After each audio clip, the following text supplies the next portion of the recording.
15절부터 봤는데 13절, 14절 어제 읽었던 말씀이지만 한번 보시기 바랍니다. 13절, 14절 눈이 따라가 주세요. 그러나 만일 너희가 너희 하나님 여호와의 말씀을 복종하지 아니하고 말하기를 우리는 이 땅에 살지 아니하리라 하며 또 너희가 말하기를 아니라 우리는 전쟁도 보이지 아니하며 나팔 소리도 들리지 아니하며 양식의 궁핍도 당하지 아니하는 애굽 땅으로 들어가 살리라 하면 잘못되리라. 자, 하나님께서 요하난과 남은 유다 사람들이 유다 땅에 거주하면 이들이 살겠지만, 그래서 어제 눌러 앉아 살으라고 그랬잖아요. 예? 거기 눌러 앉아 살으라고 분명히 얘기했는데, 유다 땅에 거주하면 살지만 어때요? 말씀에 있는 것처럼 전쟁도 보이지 아니하며 소리도 들리지 아니하며 양식의 궁핍도 당하지 아니하는 어떤 땅? 그 애굽 땅으로 가면 잘못될 것이라고 분명히 말씀하십니다. 14절 끝에 딱 얘기하잖아요. 잘못되리라 이렇게 얘기하거든요. 자, 그런데 어제 설교의 초두를 열면서 제가 그런 얘기를 했어요. 이 사람들은 이미 결론을 정해놨다. 유다 땅에 남고 싶은 마음이 없었습니다. 턱만치도 없었어요. 그저 당장에 지금 살아가는 삶이 고나고 버겁고 힘들기 때문에 애굽으로 피하려고 하는 것이 이들의 생각이었습니다. 이 요하난과 그 일행이 애굽으로 내려가려고 했던 이유 뭡니까? 고통을 피하기 위해서 그랬던 겁니다. 왜? 현실을 사는 게 너무나도 버겁고 힘드니까. 그렇게 가려고 했었던 이유가 여러 가지 있었죠. 유다의 총독을 살해한 것에 대한 바벨론의 보복. 그 보복이 두려웠던 거예요. 바벨론 사람들도 죽이지 않았습니까? 설령 그렇게 보복하는 것이 없다고 하더라도 유다 땅에서 자기네들이 생각을 해보니까 야, 이게 무슨 남아있는 게 뭐가 있어요? 성이라고 다 무너지고 곳곳에 불탄 자리고 뭐 식물이 제대로 남아있습니까? 뭐 얻어지는 게 있어요. 그러니까 가만히 생각을 해보니까 우리가 그런 얘기 하잖아요. 깝깝하다고요. 앞으로 유다 땅에서 살아갈 일을 생각을 하니까 고생뿐이라고 여겼기 때문에 어떻게 해요? 야, 여긴 도저히 아니다. 우리가 살 곳이 아니다. 그래서 대안을 찾는 게 뭡니까? 애굽으로 내려가서 거기서 빌부터 살자. 이런 생각을 하고 예레미야에게 찾아와서 어떻게 사후 승인을 받으려고 했던 거예요. 그냥. 우리가 이런 마음이 있는데 하나님께 네가 가서 기도해. 그래서 하나님께서 말씀하시면 우리가 들을게. 이렇게 얘기하면서 예레미야에게 그 기도 부탁을 했는데 하나님께서는 뭐라고 말씀하셨어요? 종전에 봤던 13절, 14절처럼 그렇게 당장 사는 것이 막막해서 네가 현실을 살지 않고 도망하면 어떻게 된다 그래요? 잘못되리라. 애굽으로 도망하면 잘못되리라고 말씀하십니다. 자, 그러면서 15절, 16절 말씀이 이어져요. 15절 16절 뭐라고 얘기합니까? 너희 유다의 남은 자여 이제 여호와의 말씀을 들으라. 만군의 여호와 이스라엘의 하나님께서 이와 같이 말씀하시되. 이 사람들이 여러분 마음속에 뭐가 있었는지 하나님은요 다 살펴보셨어요. 그죠? 백권사님 15절 뒤에 뭐라고 얘기합니까? 보세요. 너희가 만일 뭐 한대요? 애굽에 들어가서 거기에 살기로 뭐 한다 그래?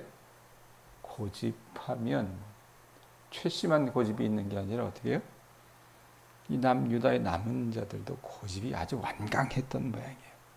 꺾지를 않는 거예요. 그냥 내가 가고 싶으니까 하나님, 난 거기 가서 살아야 되겠으니까. 지금 내 앞에 이 갑갑한 현실 속에서 나보고 살라고 하나님, 난 죽어도 못하겠으니까 이거 안 꺾을 거거든요 이러면서 고집을 부리니까 하나님께서 뭐라고 얘기하십니까? 16절 뭐라 그래요? 그렇게 거기에 살기로 고집하면 너희가 두려워하는 칼이 애굽 땅으로 따라가서 너희에게 미칠 것이요. 뭐가 미친대요? 칼이 따라간대요. 칼이. 너희가 그렇게 두려워하는 칼이. 그 다음에 또 이들이 뭘 두려워했습니까? 나라가 망하기 전에 하나님께서 몇 가지 여러분 재앙을 주셨잖아요.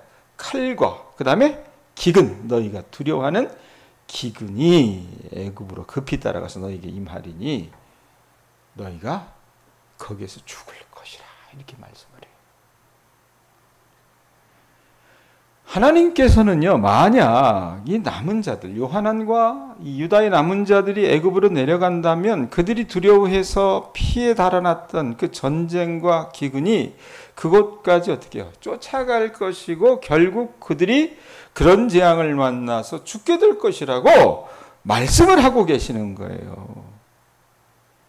자, 그러면 여러분 우리가 이런 생각을 좀 해볼 수 있습니다. 여러 번 말씀드렸긴 했지만 왜 유다의 이 남은 자들이 애굽으로 내려가는 것을 하나님께서는 그토록 반대하셨을까? 우리 입장이라면요, 살기가 막막한데 다른 곳에 가서 살 수도 있는 거 아니에요? 다른 환경들, 대안이 되는 것들을 여러분 찾아보는 게 뭔 죄가 된다고? 하나님이 여러분 그걸 모르셨을까? 근데 그걸 아시면서도 왜 그토록 반대하셨을까? 여러분, 우리 생각에는 그런 생각할 수 있지 않습니까? 바벨론에서 포로살이를 하나, 애굽에서 가서 떠돌이 생활을 하나, 뭐 도찐 개찐 아닙니까? 어느 쪽이든 하나님의 심판의 결과인 것은 마찬가지 아니냐 그 말입니다. 이런 생각 우리가 할 수 있어요. 그런데 사실은 그렇지 않습니다. 바벨론에서의 포로살이는 하나님의 심판의 결과로 주어진 거죠. 이들이 그릇된 삶을 살아서. 당시 여러분 하나님은 바벨론을 유다에 대한 심판의 도구로 사용하셨어요. 자, 그러나 애굽은 사정이 달랐다는 얘기입니다. 이 애굽은요, 하나님에게 애굽은요, 심판의 도구이기는커녕 유다가 하나님의 심판을 받지 않도록 어떻게 해요? 부추겼던 회방꾼이었습니다. 회방꾼. 믿음대로 살려고 하면 자꾸 딴 거 보게 하고. 그게 아니야. 어? 이렇게 살아도 괜찮아. 마치 사단처럼 그렇게 이들을 하나님의 심판을 받지 않도록 부추겼던 회방꾼의 역할을 했던 게 애굽이었다고 말입니다. 그러니까 유다가 하나님의 심판 앞에서조차 목이 곧은 백성이 되었던 여러 가지 원인 중에 하나가 뭡니까? 이 애굽이었다는 얘기예요. 여러분 신앙생활을 하시면서 여러분들이 갖고 있어야 될 여러분 마음판이 뭡니까? 우리에게 여러분 믿을 구석은 누구 하나밖에 없어야 돼요? 하나님 한 분밖에 없어야 돼요. 그런데 사단이 날 때 어떤 경우에 사단이 납니까? 하나님 말고 믿을 구석이 많아지잖아요. 가령 내가 통장에 돈이 좀 넉넉해요. 가령 내가 하나님 말고도 다른 어떤 연줄이 많아요. 그럼 어떻게 합니까? 어려움이 닥쳤을 때, 어떤 신앙의 문제를 해결하려고 했을 때 하나님 앞에 나가서 구하고 기도하고 간구하고 그분의 뜻대로 순종하는 것이 아니라 먼저 그 방법을 찾아요. 이 애굽이 그런 역할을 했다 그 말입니다. 예? 자, 그런데 이것보다 더 심각한 것은 뭐냐면 유다 백성이 애굽으로 내려가는 것에는 더 깊은 의미가 있습니다. 어떤 의미가 있냐면 그것은 이스라엘 민족이 하나님의 백성이 되었던 아주 중요한 사건이 있어요. 이 사람들 여러분 지금도 그 절기를 지키잖아요. 6월절이라 그래가지고 이 민족의 해방을 시켜주셨던 출애굽 사건을 전면 무효화시키는 거였어요. 다시 돌아가면 이걸 환애굽 운동이라고 하거든요. 출애굽은 애굽에서 나온 거고 환애굽은 뭐예요? 돌아간다는 얘기입니다. 그러니까 애굽에서 해방되어서 하나님의 백성된 자들이 다시 애굽으로 돌아간다는 것은 어떻게 해요? 그들의 역사를 전면 무효화하고 어떻게 원점으로 되돌린다는 겁니다. 또 정치 얘기해서 미안한데 조금 있으면 8.15예요. 8.15를 여러분 해방절이라고 합니다.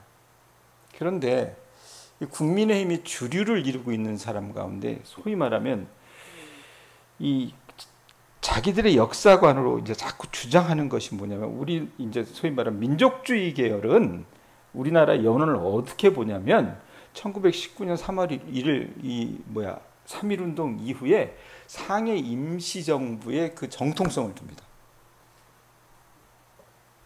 거기에 기반을 해요. 그런데 이 소위 말하면 이 국민의힘 계열, 이 사람들이 사실은 이제 쭉 올라가 보면 친일파들이고요. 친일파 위로 올라가면 조선시대 이제 나라를 망하게 했던 노론의 계열들입니다, 사실은. 이 사람들이 갖고 있는 정통성은 어디냐고 그러냐면, 그러니까 1945년 8월 15일 해방을 어떤 나라의 근간으로 삼는 것이 아니라 상해 임시정부를 근간으로 삼는 것이 아니라 이들은 어디를 봅니까? 48년에 이 이승만이 이 신타 통치를 끝내고 미군정의 통치를 끝내고 어떻게 합니까? 나라를 건국했다. 그래서 건국절이라고 하잖아요. 그래서 이승만이라고 하는 사람을 나라의 건국의 아버지 이런 식으로 해서 얘기하는데, 이런 것들이 여러분 보면 어떻게 보면 이제 나라가 갖고 있어야 할 정통성이라고 하는 것을 흐트러 버리는 거거든요. 예수 믿는 사람들 여러분 마찬가지라 그 말입니다. 이스라엘 민족이 하나님의 백성이 되었던 사건은 뭐예요? 출애굽 사건에서 기인한 거예요. 그 유월절 사건에서. 근데 이들이 다시 돌아가면 어떻게 해요? 그 역사를 전면 백지화하는 겁니다. 애굽에서 해방되어 하나님의 백성이 된 자들이 어떻게 다시 애굽으로 돌아간다고 하는 것은 역사 전체를 어떻게 해요? 완전히 부정하는 거예요. 그것은 하나님의 백성으로서 그들의 미래뿐만 아니라 과거도 부정하고 지워버림으로 인해서 하나님과 어떻게 해요? say goodbye 하는 겁니다. 하나님 빠이빠이 하는 거예요. 현정자 집사님. 나 하나님 몰라요. 이렇게 되는 거예요. 하나님이 여러분 그 내면 깊은 그것을 아셨기 때문에 그런 최악의 상황을 막기 위해서 이들이 애굽으로 가려고 했던 것을 극구 말리셨던 거예요. 그래서 이렇게 하나님은 그 백성에게 애굽으로 내려가지 말라고 말씀하셨고, 예레미야도 여러분 19절 보세요. 19절, 20절 보면 예레미야가 뭐라고 얘기합니까? 19절, 20절 보면 뭐라 그래요? 유다의 남은 자들아, 여호와께서 너희를 두고 하신 말씀에 너희는 애굽으로 가지 말라 하셨고, 이건 여러분 하나님께서 예레미야를 통해서 하신 예언의 말씀이잖아요. 예언의 골자가 뭡니까? 우리가 애굽으로 갈까요 말까요 이랬는데 어떻게 해요? 가지 말라 그랬어요. 그죠? 그런데 그 뒤에 어떤 말이 따라 붙습니까? 나도가 누구예요? 나 예레미야도 오늘 너희에게 경고한 것을 너희는 분명히 알라 이렇게 얘기했습니다.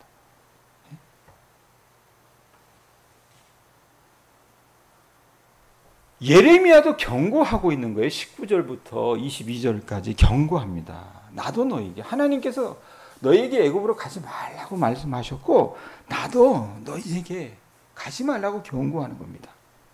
자, 그런데 20절 보세요. 뭐라고 얘기합니까? 20절 같이 읽어봅니다. 읽습니다. 시작.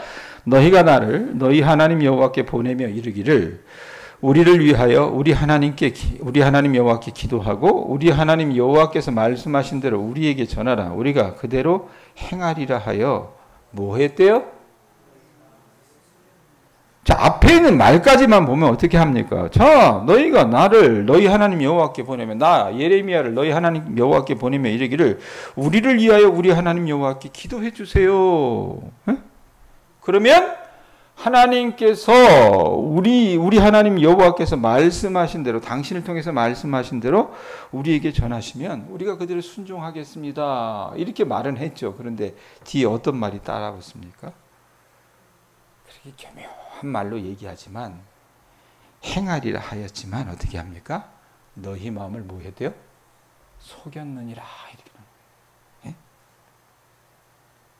예레미야는요, 이미 이 백성이 이 예레미야를 통해서 선포되는 하나님의 말씀에 귀 기울이지 않고 거역할 것을 눈치채고 있었던 겁니다. 실제로 애굽으로 가다가 어떻게 해요? 예레미야에게 기도 부탁을 했었잖아요. 이들이 예레미야에게 여러분 기도 부탁을 할 때는 이미 요하난과 그 남은 유다 사람들은 애굽으로 여러분 가기로 작정한 상태였습니다. 처음에는 하나님의 말씀이면 진심으로 따를 생각이었는지 모르겠지만 그것은 어디까지나 애굽으로 내려가는 것을 하나님도 허락하실 때 그렇게 하려는 것이었지, 그들에겐 여러분 자신들의 결정과 판단에 대한 하나님이 어떻게 해요? 사후 승인이 필요했던 거예요. 그냥 나는 이렇게 하고 싶은 거니까 하나님 불안하지 않게 어떻게 도장만 찍어주세요. 그냥 눈 딱 감고. 응? 하나님은 그러라고 있는 거예요. 우리도 그러지 않나? 예? 하나님은 도장만 딱 찍어주시면 되는 거예요. 예? 근데 여러분 하나님은 아시잖아요. 우리 중심을 아시잖아요. 예레미야도 하나님의 말씀을 전하는 사람이었기 때문에 그걸 알았어요. 그래서 예레미야는 어떻게 합니까? 그들이 기도 부탁을 통해서 그들의 마음을 속였다고 얘기합니다. 20절 뒤에 말씀 제일 중요해요. 어떻게 오늘 말씀에 너희 마음을 속였느냐. 그러니 이 요하난과 그 남은 자들은 자기들의 뜻을 구하면서도 오로지 자신들의 안전에만 관심을 두었고 하나님의 뜻에 따르고 순종하려고 하는 마음이 있었다 없었다? 허정자 집사님 있었다 없었다? 없었어요. 자기 하고 싶은 대로 하는 거예요. 자, 그런데 여러분, 우리가 이 말씀에서 보는 이런 행태는요, 요하난과 그 남은 유다 사람들에게만 적용되는 얘기가 아닙니다. 우리도 그렇다는 겁니다. 우리도. 여러분, 우리도 무엇이든 하나님이 말씀하시면 순종하겠다고 입으로 이야기합니다. 기도도 합니다. 그렇지만 많은 경우 여러분 어떻습니까? 우리는 이 말씀에 있는 것처럼 20절 뒷부분에 있는 말씀이 제일 중요하다고 그랬어요. 어떻게? 너희는 너희 마음을 속였느니라. 우리는 어떻게 해요? 똑같이 우리 마음을 속여요. 기도하는 그 순간은 진심인 것처럼 보이긴 하지만 이미 결정한 사항을 하나님이 정당화해 주시기를 구하는 기도, 그 이상을 벗어나지 못합니다. 가끔가다 여러분 용한 교인들이 있어요. 어떤 것이 용한 교인들입니까? 목사님, 내가 지금 이걸 고민하고 있는데 기도해 주세요. 이렇게 얘기하는 교인들이 용한 교인들입니다. 왜? 요즘 교인들은요, 그렇게 기도 부탁도 안 해요. 근데 그렇게 기도 부탁을 하는 그 용한 교인들도 보면요, 그 심리를 보면 실제는 여러분 이것에서 더 나아가지 못합니다. 이미 여러분 우리는 우리 자신들의 결정을 신앙으로 어떻게 해요?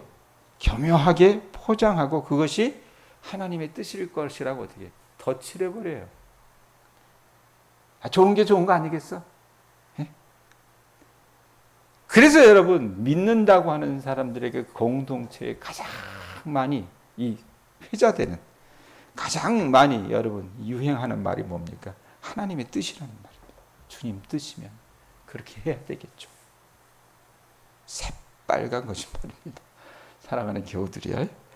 이렇게 유다 땅을 떠나서 애굽으로 가려는 요하난과 그 백성들의 이야기는 우리에게 여러분 말씀하시는 그 도전도 크다는 얘기입니다. 이 이야기는요, 고난 중에 있는 성도, 우리가 막막하잖아요. 지긋지긋한 상황이 있습니다, 우리 안에도. 이 고난 중에 있는 성도가 하나님의 뜻에 반해서 인간적인 그런 방법으로 문제를 해결하고자 고난의 자리를 피하는 것은 뭐다? 잘한 일이다? 잘못된 일이라는 교훈을 줘야 합니다.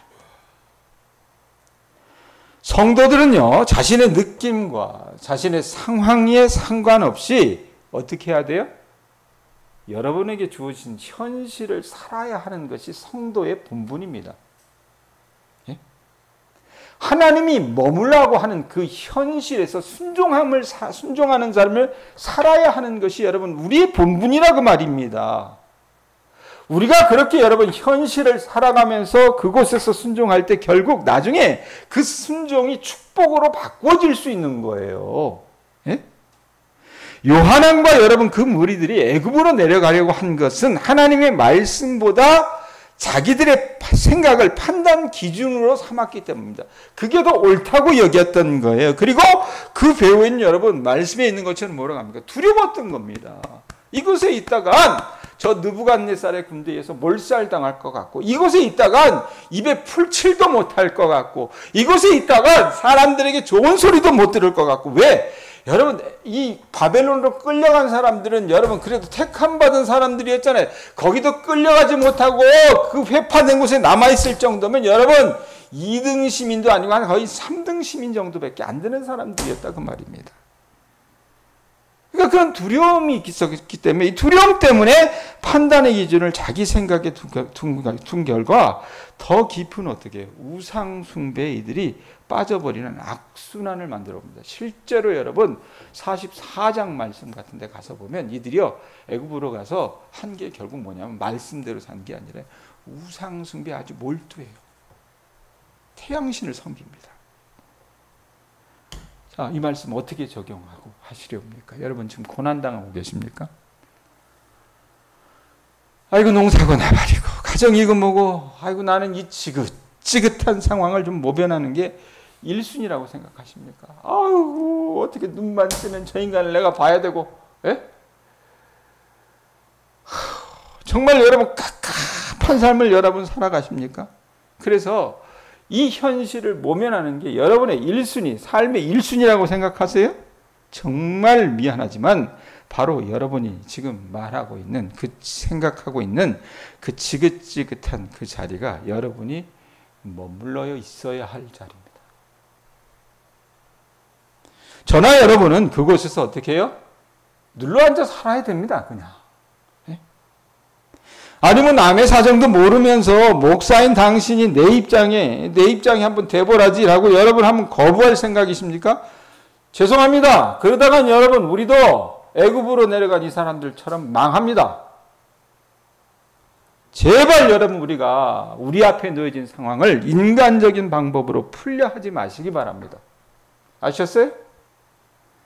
어떻게 보면 그게 합당한 것처럼 보일 수도 있고 그게 합리적인 것처럼 보일 수 있겠지만 사실은 그렇게 고난의 자리를 피하는 것은 여러분 잘못입니다. 그 고난의 자리조차도 누가 허락하신 거예요? 하나님이 허락하신 거라 그 말입니다. 네? 그러므로 우리 자신의 느낌과 상황에 상관없이 여러분 하나님께서 머물라 하는 그곳에서 머물고 현실을 살아가시며 순종하시는 주님의 자녀들 되실 수 있기를 바랍니다. 우리가 그렇게 하나님 뜻에 순종할 때 그 순종이 축복으로 이어질 수 있다 그 말입니다. 이런 깨달음과 은혜가 우리 교우들에게 있을 수 있기를 주님의 이름으로 축원드립니다. 왜 같은 말씀을 며칠째 반복하게 하실까? 이유가 있다는 거예요. 중요하다는 겁니다. 지금 여러분이 살아요. 이 말씀 꼭 기억하실 수 있기를 바랍니다. 기도합니다.